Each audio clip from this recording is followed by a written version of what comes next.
Hello and welcome to the NROL 77 launch webcast. SpaceX's Falcon 9 rocket is currently awaiting liftoff from Space Launch Complex 40 at Cape Canaveral Space Force Station. My name is Amanda Years, and I'm a ground systems engineer here at SpaceX. Today's mission carries a national security payload designed, built, and operated by the National Reconnaissance Office, or NRO. NROL 77 will be SpaceX's 11th national security space launch this year. The range is currently green, and we are on track for an on-time liftoff at 2:16 p.m. Eastern Time. If for any reason we are unable to launch today, a backup opportunity is available tomorrow at 2:02 p.m. Eastern Time. But for now, the weather is looking good with just a 2% possibility of launch weather constraints. We will not be showing any Stage 2 or deployment views today at the request of our customer. This is LD on countdown 1, performing hold authority comm checks. NOPS OD. With that, let's meet our Falcon 9 rocket on the pad. STC. Loud and clear. TC. Loud and clear. PD. Loud and clear. Comm checks complete. At 229 feet tall, our two-stage workhorse produces more than 1.7 million pounds of thrust. And rockets like Falcon 9 don't use all that power to go straight up. Early in flight, Falcon 9 performs a gravity turn, which is a smooth pitch maneuver that to build up horizontal velocity. You may hear this called out about 10 seconds into launch as the vehicle pitching downrange. Once the first stage completes its portion of the mission, it shuts down and separates. A staged rocket like Falcon 9 sheds the booster so Stage 2 and the payload can continue to climb faster and more efficiently. After stage separation, today's booster will land back at Cape Canaveral Space Force Station's Landing Zone 2. This particular booster will be returning to Earth for its fourth time. Engine chill has started. It previously supported KF-1, IMAP, and one Starlink mission. The second stage will take over from there, powered by a single Merlin vacuum engine, also known as the MVAC for short. With its extended nozzle and optimized design, the MVAC drives maximum performance in the vacuum of space. Topping it all off is the payload fairing, a 17-foot wide carbon composite shell that protects the payload during the uphill trip through the atmosphere. About 3 minutes Stage into 1, flight, RP1 load is complete. the fairing halves will separate and parachute back to Earth. Our fairing halves today are new, and they are each flying for their first time. If recovery goes to plan, they will be pulled from the ocean and prepped to fly again. So much of what makes Falcon 9 remarkable happens in flight. The stages separating, the first stage landing itself back on land or on a drone ship in the middle of the ocean, fairings parachuting back, all to get ready for another flight to space. And getting to space is the first step in building our multi-planetary future. Now back to today's mission. Weather continues to look favorable for launch with just a 2% possibility of launch weather constraints. Coming up next in the countdown, the Transporter Erector, or TE, will begin to retract away from Falcon 9. That's the large truss structure that you see standing next to the rocket. It's hinged at the base and connected to a launch mount beneath the first stage.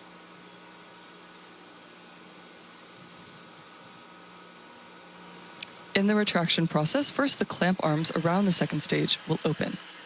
Then, once the clamp arms are clear, the TE will begin to pivot backwards, slowly swinging away from the rocket.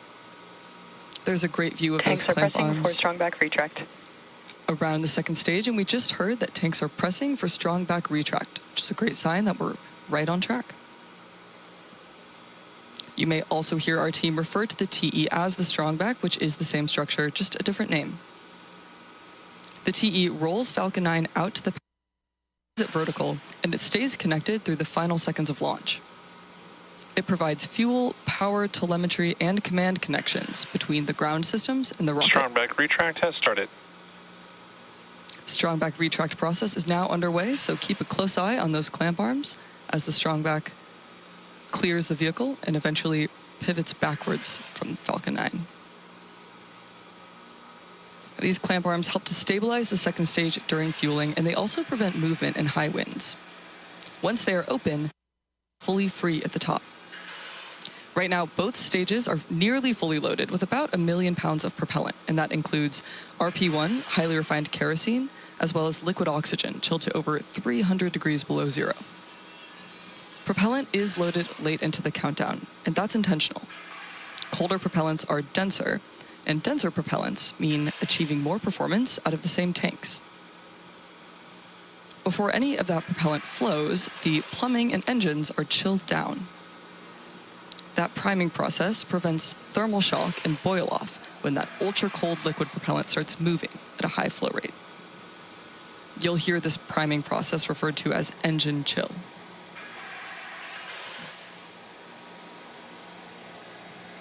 And there you can see the strongback is beginning to retract away from Falcon 9 with the clamp arms fully open and clear of the second stage.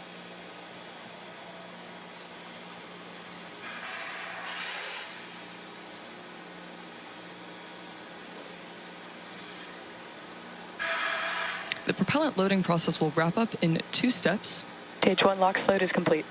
The first stage just finished the liquid oxygen loading, and second stage will wrap up about 1 minute from now. In addition to RP1 and liquid oxygen, cryogenic helium is loaded onto Falcon 9. Falcon 9's tanks are pressurized using that helium, and the helium must be chilled to remain compatible with the remaining cryogenic plumbing. During flight, the pressurization force from the helium helps to force propellant into the engines as the tanks empty. As we await the completion of Stage 2 liquid oxygen loading, minus 60-second mark, Falcon 9 will enter startup. At that point, the rocket's onboard flight computers will take over, and from there on out, the countdown is fully autonomous. Just inside of T-minus 2 seconds, the 9 Merlin 1D engines will ignite. Once they're at full Stage power, 2 LOX load is complete. Falcon 9 will lift off the pad and begin its climb to orbit. And we just heard confirmation that liquid oxygen loading for the second stage is complete, which completes the propellant equation for Stage 2. At this point, you've probably noticed the white clouds venting from the rocket. That comes from the super cold oxygen gas on board. When oxygen is vented overboard and interacts with the warmer outside air, it condenses into clouds. It's the same principle as seeing your breath on a cold morning, just on a much larger scale. Weather continues to be green, Ground gas closeouts. tracking a 2% possibility of launch weather constraints for our scheduled liftoff at 2:16 p.m. Eastern Time. The gas closeout process is underway, which refers to venting and shutting down gaseous systems such as topping off the tanks and sealing vents to maintain pressure. Now we're standing by for confirmation that Falcon 9 will enter startup at the T-minus 1 minute mark.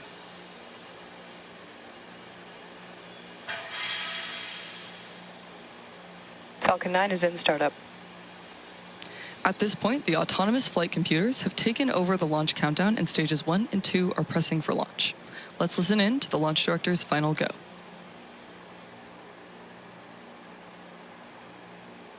MD is go for launch. As you heard, we are go for launch. Let's listen in to the final seconds of the countdown. T-minus 30 seconds.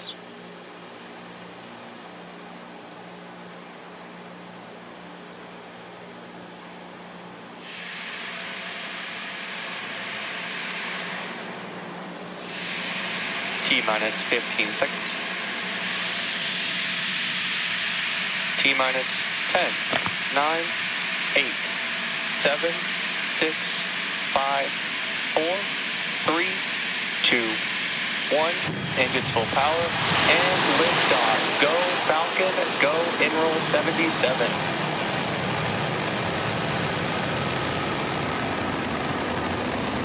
Vehicle is pitching downrange. And with you, chamber pressure is nominal.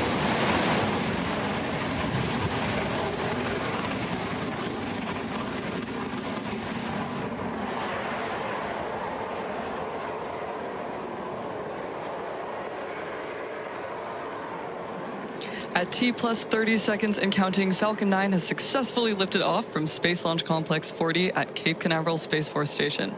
And in just a few seconds, we'll throttle the engines down in preparation for Max Q, which stands for Maximum Dynamic Pressure.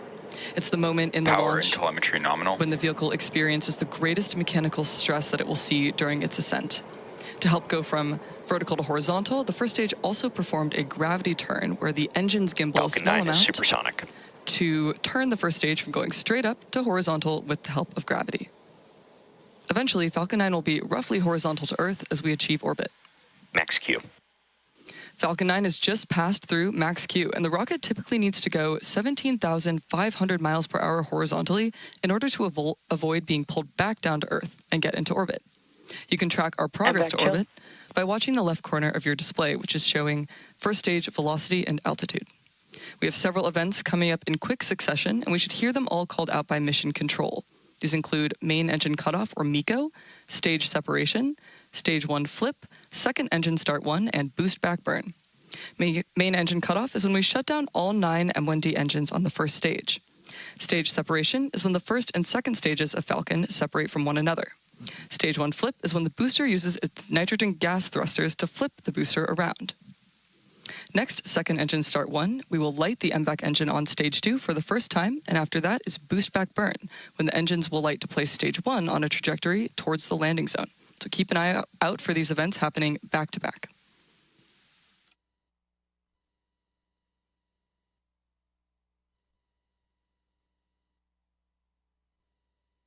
Stage separation confirmed.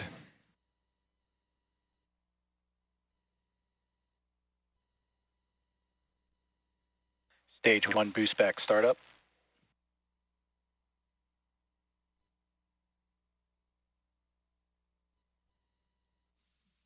And there we had conclusion of that quick series of events, which again were main engine cutoff, second stage separation, stage 1 flip, second engine start 1, the MVAC engine, and the start of the boost back burn. Coming up next will be fairing separation in just a few seconds. The fairing will jettison away from the second stage as it is no longer required to protect the payload once we're in space.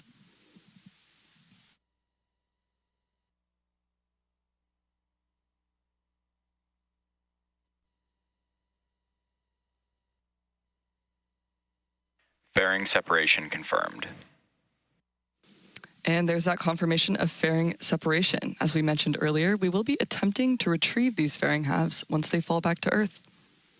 Stage 1 Boostback shutdown. Stage 1 has concluded its first of 3 burns on its way back to Earth with the confirmation of Boostback shutdown. This has properly oriented Falcon 9 for its return trajectory. And we're currently just past 3 minutes and 40 seconds into today's mission. The next major milestone is coming up at the T plus 6 minute and 44 second mark, when you should see the first stage's entry burn on your screen.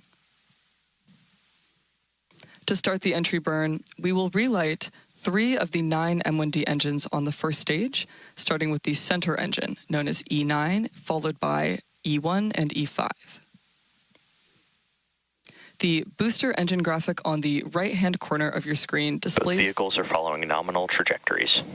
Great confirmation, both vehicles on nominal trajectory.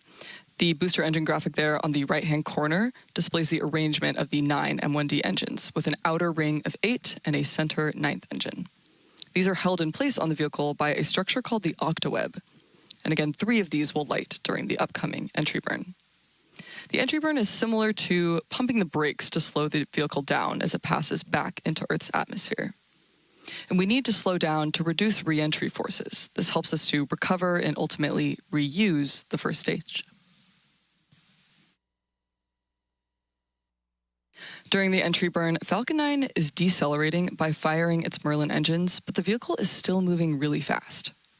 This causes it to fly through Merlin's exhaust gases, also known as the rocket's plume, which deposits a layer of soot on the vehicle's surface.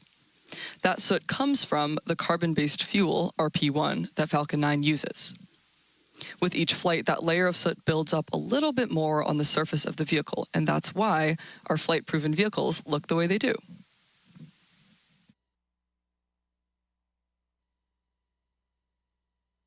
Now, we are still just over a minute away from the beginning of the entry burn.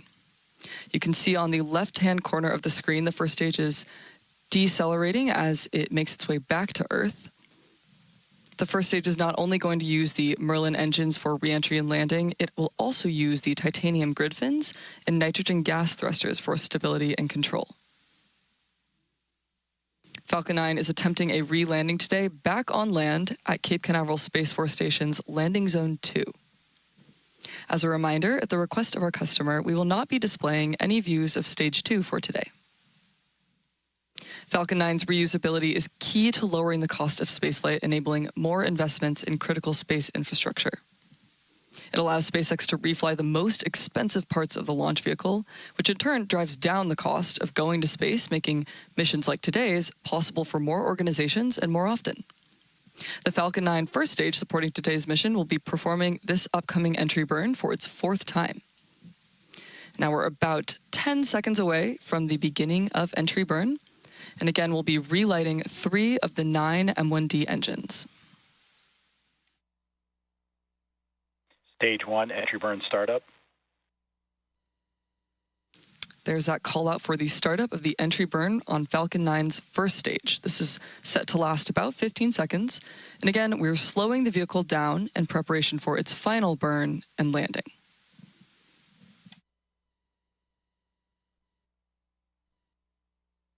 Stage 1, entry burn shutdown.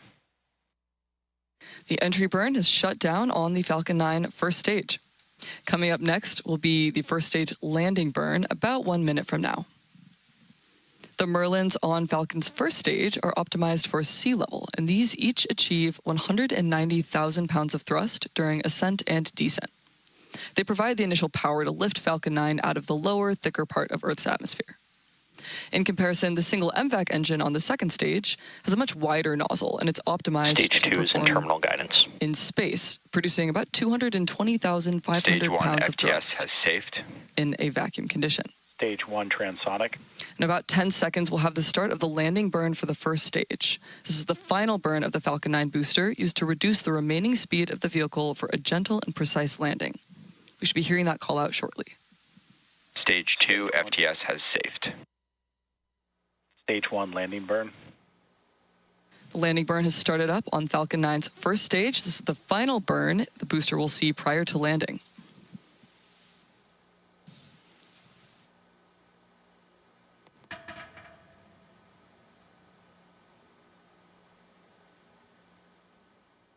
Stage 1, landing leg deploy. Nominal orbit insertion. Stage 1, landing confirmed. And there we have another successful landing of our Falcon 9 rocket. This was the 4th launch and landing for this first stage. As a reminder, we will not be showing any Stage 2 or deployment views at the request of our customer. So with that landing of the Falcon 9 booster, we'll be bringing our webcast to a close. We'd like to thank the Space Systems Command and National Reconnaissance Office for entrusting us with today's mission, and we would also like to thank the Range and FAA for their support. If you're interested in more launch coverage, head over to spacex.com/launches for the most up-to-date information. When you're there, check out our departure board with all the details of our upcoming missions. Remember to follow @SpaceX on X for more updates. Thank you for tuning in, and we'll see you next time.